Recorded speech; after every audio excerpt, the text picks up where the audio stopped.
आमर कथारे अच्छी काते खई माघे दही चैते निम चकुली खाई। तो यही चैत्र मासरे निम खाइबाटा आमर देहपाई बहुत हितकर। तो जेकोसी उपाय आम निम खाइबा दरकार यही चैत्र मासरे। सेथिपाई मु आज निम चकुली प्रस्तुत करने को जाऊँगी। पिलामानंकु जेकोसी उपाय निम खुआइबा दरकार एहीपरि चकुली प्रस्तुत करनेले श्रद्धारे खाइजिबे। सेथिपाई आवश्यक उपकरण निम फूल गोटे बिड़ा नहीं, गोटे गिना अरुआ चाउल अध गिना बिरी मुझे भिजई रखी 3-4 घंटा आगु। ये देखंतु आमर चाउल भल भाव भिजी जाइए, हाथ में खंड कले खंड हो जाउछि। एठी बिरी भी आमर भल भाव भिजी डबल हो जाइए। आउ बाकी आवश्यक उपकरण गोटे पियाज काटी रखी 2टी कंचा लंका नहीं। आपण जति राग खाउथिबे से अनुसार नेबे।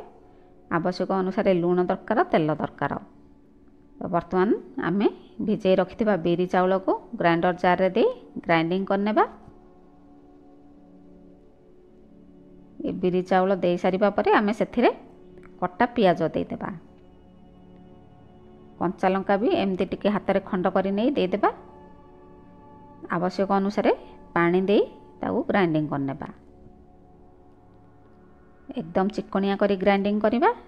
ये देखंतु आमर वर्तमान एकदम चिकनिया हो ग्राइंडिंग हो गला। ताऊ गोटे पात्र को बाहर करनेबा। वर्तमान देवा आवश्यक अनुसार लूण दे सारिबा परे ताकू भल भाव फेंटी मिसई नेबा। एमती टिके भल भाव फेंटी नेबा द्वारा आमर चकुलीटी स्मूथ होई हुए। ताकू वर्तमान कभर कर 2-3 घंटा छाड़देबा। या भितर चलतु आम निम फूल को ओलई सफा करनेबा।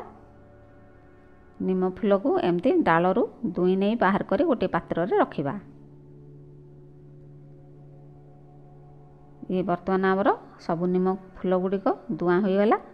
जदिबा किछि मोटा नाड़ थाए ताहले बाछि बाहर करनेबे। वर्तमान पानी दे ताकू भल भाव धोई सफा करनेबा।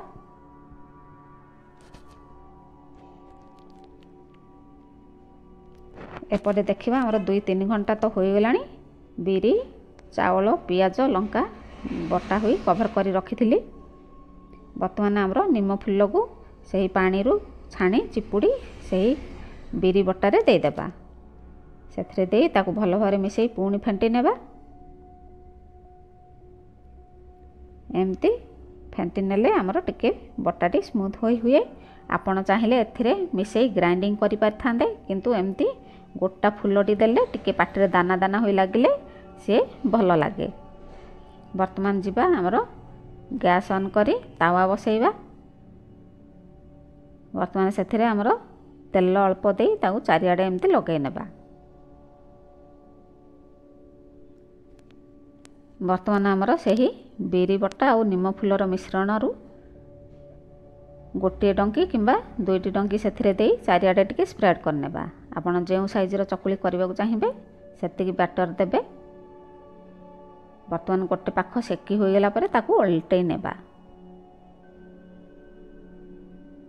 दुई पाख जाक भल भाव एमती सेकी नेबा।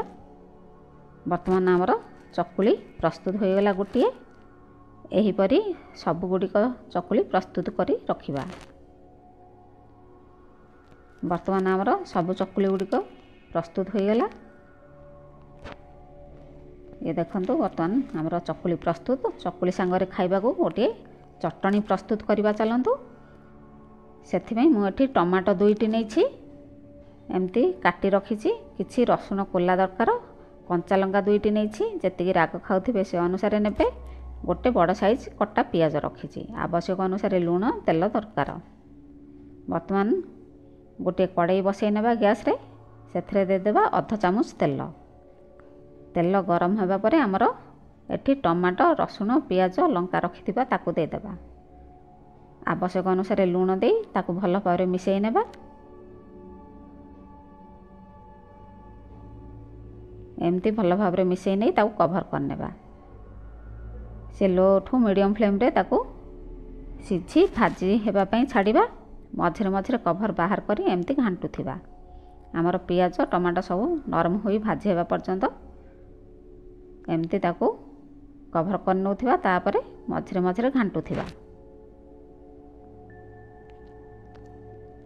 वर्तमान देखिबा आमर ये देखंतु से भल भाव भाजी होई पियाज टमाटो सब नरम हो गलानी। ବର୍ତ୍ତମାନ ୟାକୁ ଥଣ୍ଡା ହେବାକୁ ଛାଡ଼ିବା। ସେ ଥଣ୍ଡା ହେବା ପରେ ଆମର ତାକୁ ଗ୍ରାଇଣ୍ଡର ଜାରରେ ଦେଇ ଗ୍ରାଇଣ୍ଡିଙ୍ଗ କରିନେବା। ये वर्तमान आमर चटनी ग्राइंडिंग करा होइगला। चटनी वर्तमान आमर प्रस्तुत। गरम गरम निम चकुली सांगरे आमर टमाटो चटनी सर्व करवा। एहीपरि प्रस्तुत करनेले पिला बड़ समस्ते खुशी खुशी रे खाई नेबे। एहीपरि प्रस्तुत करंतु, खाआंतु एवं खुआंतु। केमती लागिला कमेंट माध्यम रे जणांतु। लाइक करंतु, शेयर करंतु। सब्सक्राइब जदि करना मो चैनल ताहले सब्सक्राइब करनियंतु। धन्यवाद।